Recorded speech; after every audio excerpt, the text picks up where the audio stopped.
So today we've got something really special lined up for our deep dive. Oh, yeah, definitely. We're going to be taking a closer look at the teachings of Elder Michael Johnson. Okay.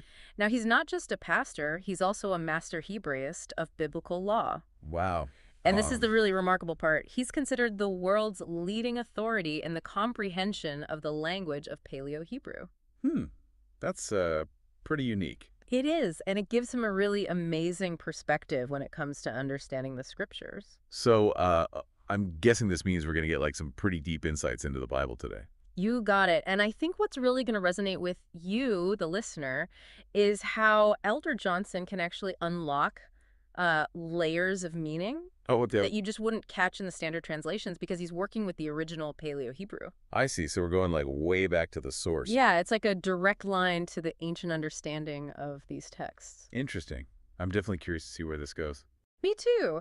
And so for this deep dive, we're going to focus on some key concepts that Elder Johnson has been talking about in his recent YouTube videos. Okay, sounds good. And specifically, we'll be exploring his understanding of things like the spiritual significance of the rib, The rib. the vital message behind hating Lisa, which we'll get into. It's not what you might think. Okay. I'm intrigued. And also the foundational principles of covenants as he interprets them through his mastery of Paleo Hebrew. Yeah, this is going to be good. It is. And for those of you looking to gain that deep knowledge, but you want it in a way that's efficient and easy to digest, Right. our goal is to extract those really crucial insights from Elder Johnson's teachings Absolutely. and present them in a way that's clear, engaging, and helps you grasp the core essence I like that. without getting lost in a bunch of unnecessary complexity. Keep it simple, get to the point. Exactly. Okay, let's get started.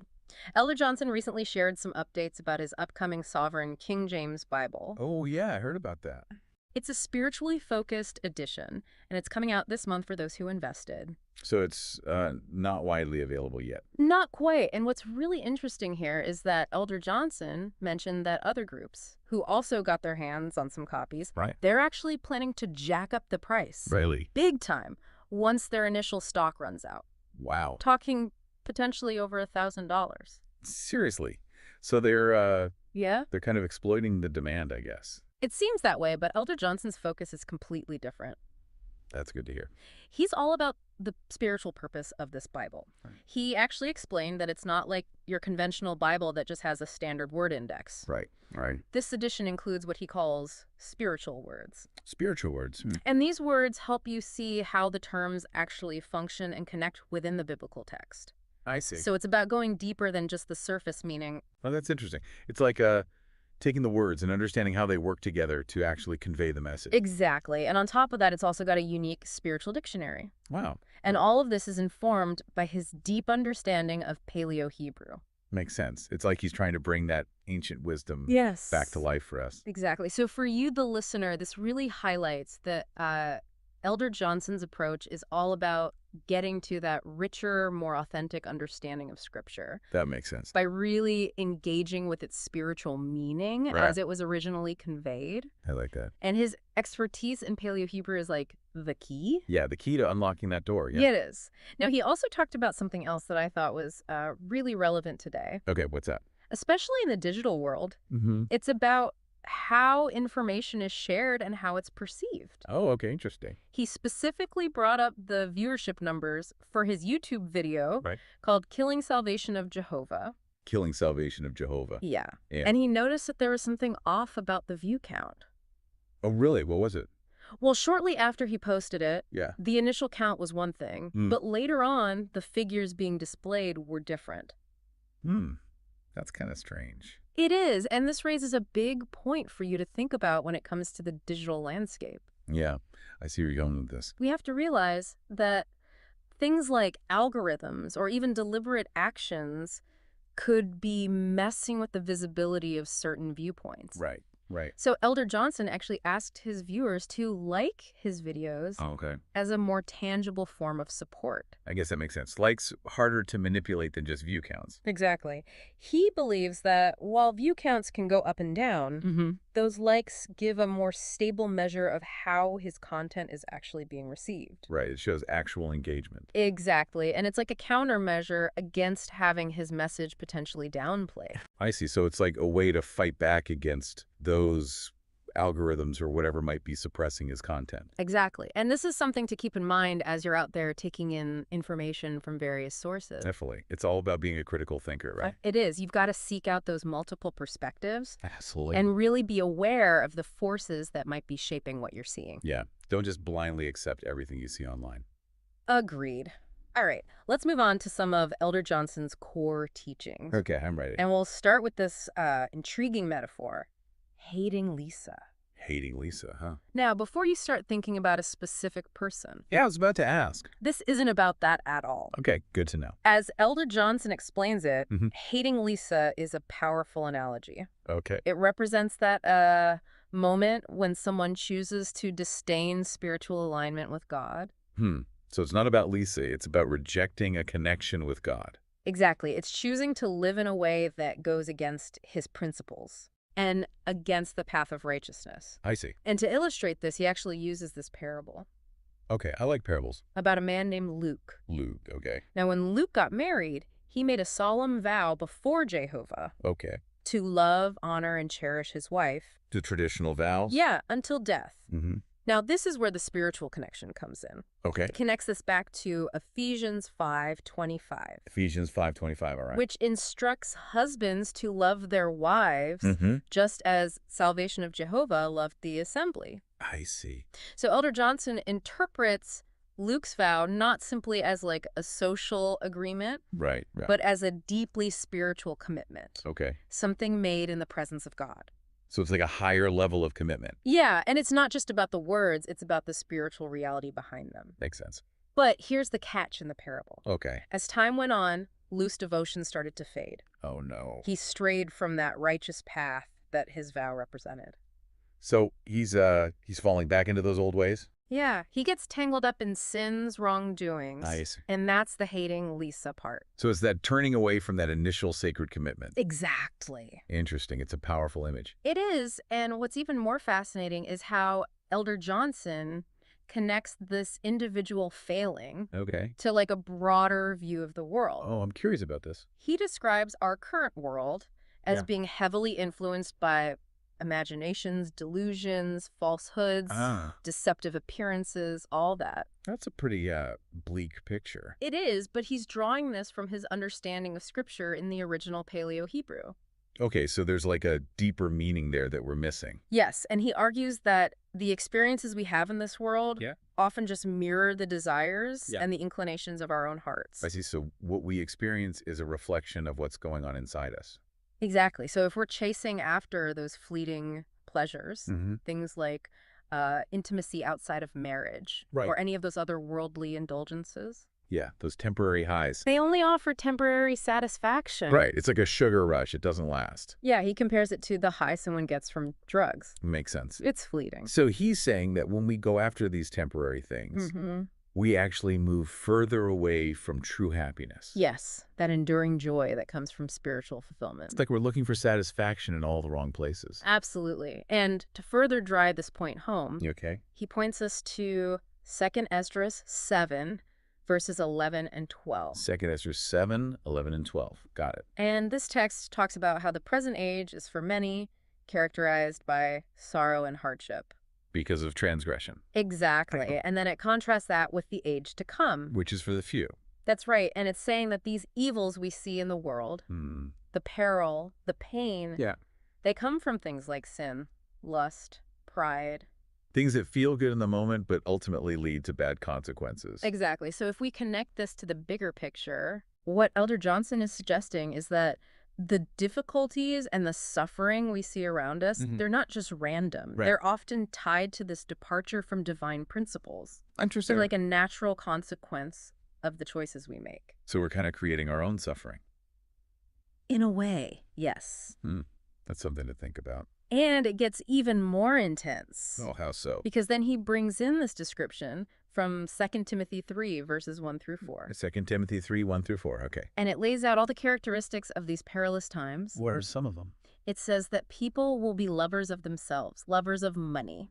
Okay, sounds familiar. Boastful, proud, blasphemers, Mm-hmm. disobedient to parents, Mm-hmm. unthankful, unholy, Yeah, I can see how those things would create a lot of problems. without natural affection, truce breakers, false accusers, Wow, it's like a whole laundry list of negativity. incontinent, fierce despisers of those that are good, This is intense. traitors, heady, high-minded, lovers of pleasures more than lovers of God. It paints a pretty dark picture of humanity. It does, but what's really insightful here is how Elder Johnson connects all of these negative traits Mm-hmm. back to the original sin. Oh, the one in Genesis. Yeah, Genesis 3, verse 5, Okay. where the serpent tempts Adam and Eve Right? with the idea of becoming like gods. Ah, that's a good point. So it's that same desire for self-exaltation. Exactly, that tendency to put our own desires Right. and those temporary pleasures above God's commands. It's like that's the root of so much of the trouble we see in the world. It really is, and he makes a really important point about accountability. Okay, I'm listening. He says that even those in spiritual leadership positions, Okay. they're not immune to these worldly distractions. So even pastors and priests and so on. Everyone, no one is exempt from being drawn away by these temporal things. That's a humbling thought. It is, and it's crucial for us to remember. Yeah, we all need to be on guard. We do. It doesn't matter what your role is Uh. or your perceived level of spiritual maturity. Right. Spiritual understanding requires constant work and self-reflection. Absolutely. And to really drive home this point about prioritizing our relationship with the divine, Okay. Elder Johnson brings in Luke 14, verse 26, Luke 14:26. where salvation of Jehovah says that if anyone comes to him Yeah. and does not hate his father and mother Mm. and wife and children and brothers and sisters, Okay. yes, and even his own life. Wow, that's a strong statement. It is. Hate is a pretty powerful word. It is, but it's important for you to understand that this isn't about literal hatred. Okay, so there's a deeper meaning here. Yes, it's about the absolute necessity of loving Jehovah above everything else. I see. Even our closest family ties. And even our own self-preservation. Wow, that's a profound level of devotion. It is, and it really highlights that commitment required of a true follower. It's a stark contrast to that self-centeredness that we were just talking about. Absolutely. And then he brings in Proverbs 16, verse 18. Over 16:18. Pride goeth before destruction, and a haughty spirit before a fall. So it's about not getting too big for our britches. Exactly. All ties back to that idea of not trying to become like God Right. through boastfulness and arrogance. Okay, so pride leads to a downfall. Yeah, it's like echoing the consequences of that original sin. That's a powerful point. It's like a repeating pattern throughout history. It is. And then Elder Johnson also touches on the dangers of blasphemy Blasphemy. Okay. and got it. false accusations. Right. He points to Job chapter 1, verse 1, Okay. where Satan actually suggests that if Job were to suffer, Mm-hmm. he would curse God. So it's like trying to turn someone against God. Exactly. And Elder Johnson uses this to illustrate how easy it is for humans to dishonor, slander, and even lie about the divine. It's a reminder that words have power. They do, and we see a similar dynamic in Genesis 3, verse 12. Genesis 3:12. Okay. This is where Adam is confronted about eating the forbidden fruit. Right. And what does he do? He shifts the blame. Classic Adam. Right. He says, "The woman whom thou gavest to be with me, she gave me of the tree, and I did eat." So he's not taking responsibility for his actions. Nope. And Elder Johnson points out that this is a form of blasphemy Oh, interesting. How so? because it indirectly dishonors and misrepresents God. I see. By deflecting the blame, he's kind of implying that God is somehow at fault. Exactly. That's a good point. I never thought of it that way. And then he goes on to discuss spiritual blemishing. Spiritual blemishes. He brings in the law from Leviticus 21, verses 18 through 21. Leviticus 21:18 through 21. Got it. Now, these verses list physical imperfections Okay. that would prevent a man from serving as a priest. Interesting. And what Elder Johnson does is he explains that these physical conditions actually symbolize underlying spiritual weaknesses. I see. So it's not just about physical appearance. No, it's about the state of your inner being. So what kind of spiritual weakness is he talking about? Things like ignorance, lack of discernment, wastefulness. Okay, things that can hinder your ability to serve God. Exactly. And this really highlights the need for spiritual purity and holiness. Right. It's not about being perfect on the outside. No. It's about the condition of your heart. Exactly. Your thoughts, your intentions, all of that. So it's an inward transformation. It is, and it's essential for our relationship with the divine. Makes sense. We need to be pure in our hearts to truly connect with God. Absolutely. And then he brings in the law again Okay. from Exodus 20, verse 16, Exodus 26:2. which says, "Thou shalt not bear false witness against thy neighbor." So it's about being truthful. Yes, and Elder Johnson connects this directly to the idea that making false accusations is a violation of Jehovah's commands, Right. and it leads to moral decay. Both in individuals and in communities. Exactly, and this all ties back to that need for spiritual purity and righteousness. It's like a domino effect. One sin leads to another. And then he brings in the story of the temptation of worldly power. Oh, interesting. This is from Luke 4, verses 5 through 7. Luke 4, 5 through 7. Where the devil actually offers salvation of Jehovah dominion over all the kingdoms of the world in exchange for worship. That's a pretty tempting offer. It is. And Elder Johnson connects this to that high-mindedness that we were warned about in 2 Timothy 3. Right. That love of power and glory. Yeah, it fuels that sense of self-importance that goes against true spirituality. So even Salvation of Jehovah was tempted with worldly power. He was. That's really significant. It is, and it shows us just how alluring that earthly control can be. Yeah, it's a reminder that we constantly need to resist that pride. And stay focused on what truly matters. Absolutely. Seeking power outside of God's will is a dangerous path. It is. And continuing on this theme of pride, Elder Johnson cites Proverbs 21, verse 4. Proverbs 21:4. Which says, "A high look and a proud heart, and the plowing of the wicked is sin." So having a high opinion of yourself is considered a sin. Yeah, and he equates that with loving pleasure more than Jehovah. It's like putting yourself above God. Exactly, it's rebellion. And he connects that back to Genesis 6, verse 3. Yes, where Jehovah says, "His spirit will not always strive with man, for that he also is flesh." So it's about recognizing our limitations. And understanding that our fleshly desires can lead us astray. It's a reminder that we need to prioritize our relationship with God. Absolutely. And next he talks about the concept of unholiness. Unholiness, okay. He explains this as a state of being unseparated Okay. from living according to the desires of the flesh. So it's about being consumed by worldly desires. Exactly. And he says this leads to all sorts of negative things. Like what? Profane actions, sacrilegious behavior, Okay. immorality, impurity. Right, things that go against God's will. And he specifically mentions things like adultery and fornication. So it's about straying from those moral principles. It is, and he contrasts this with Jehovah's command to be holy. Right, there's a big difference between living in holiness and living in unholiness. Huge difference, and this command to be holy is found in the law in Leviticus 19, verse 2. Leviticus 19:2. And also in 1 Peter 1, verses 15 and 16. 1 Peter 1, 15 and 16. Got it. And what these passages emphasize is that holiness is about inward transformation. It's not just about following rules. No, it's about changing your heart. Right. And separating yourself from those corrupting influences. So it's a conscious choice to live differently. It is, and this brings us to a topic that can be a bit sensitive. Okay, I'm listening. Elder Johnson addresses the consequences of unholiness, and he specifically cites Romans 1, verse 27. Romans 1:27, okay. Which describes men leaving the natural use of the woman Okay. and burning in their lust one toward another, men with men working that which is unseemly. Right. And he also quotes the law in Leviticus 18, verse 22, Leviticus 18:22. which says, "Thou shalt not lie with mankind, as with womankind it is abomination." So he's specifically addressing homosexual acts. He is, and based on his understanding of Paleo Hebrew and biblical law, Okay. he identifies these acts as an abomination and emphasizes the importance of following these interpretations of divine law. It's a very specific and strict interpretation. It is, and it's important for you, the listener, to understand that this is coming directly from Elder Johnson's teachings. Okay, so we're just presenting his viewpoint. Exactly. Not necessarily endorsing. Correct. We're simply trying to convey his message as accurately as possible. Makes sense.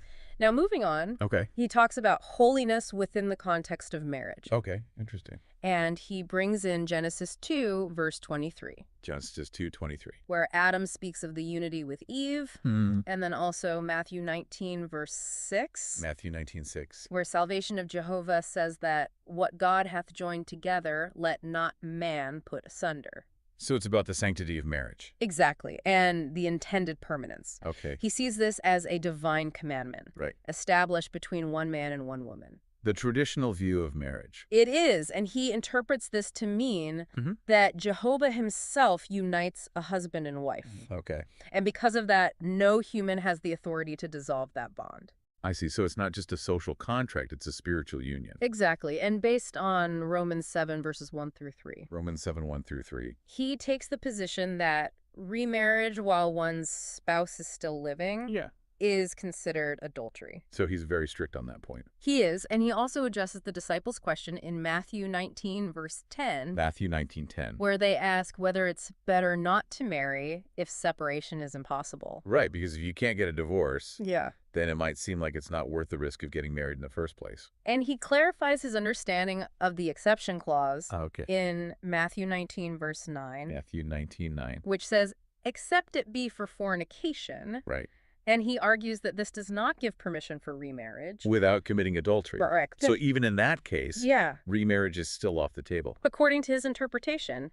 Wow, that's a very strict interpretation. It is, and it really emphasizes that enduring and sacred nature of marriage. As he understands it. Yes, and he further emphasizes this by talking about the seriousness of vows. Okay. He brings in Numbers 30, verse 2, Numbers 32. which says that if a man vow a vow unto Jehovah, or swear an oath to bind his soul with a bond, Okay. he shall not break his word. He must keep his promise. Yes, he shall do according to all that proceedeth out of his mouth, So it's about the weight of our words, and the importance of keeping our promises. especially promises made to God. Exactly, and he applies this directly to marriage vows. Right. Those vows are made before God. They are, and he's highlighting that unbreakable nature of that commitment. To love and cherish until death. That's right, and he then moves on to discuss spiritual adultery. Spiritual adultery, okay. He cites Jeremiah 3, verse 8, Jeremiah 3:8, and Isaiah 50, verse 1, Isaiah 51. explaining that unfaithfulness to Jehovah Yeah. is like being unfaithful in a marriage. So it's like betraying your relationship with God. Exactly, and it leads to spiritual separation.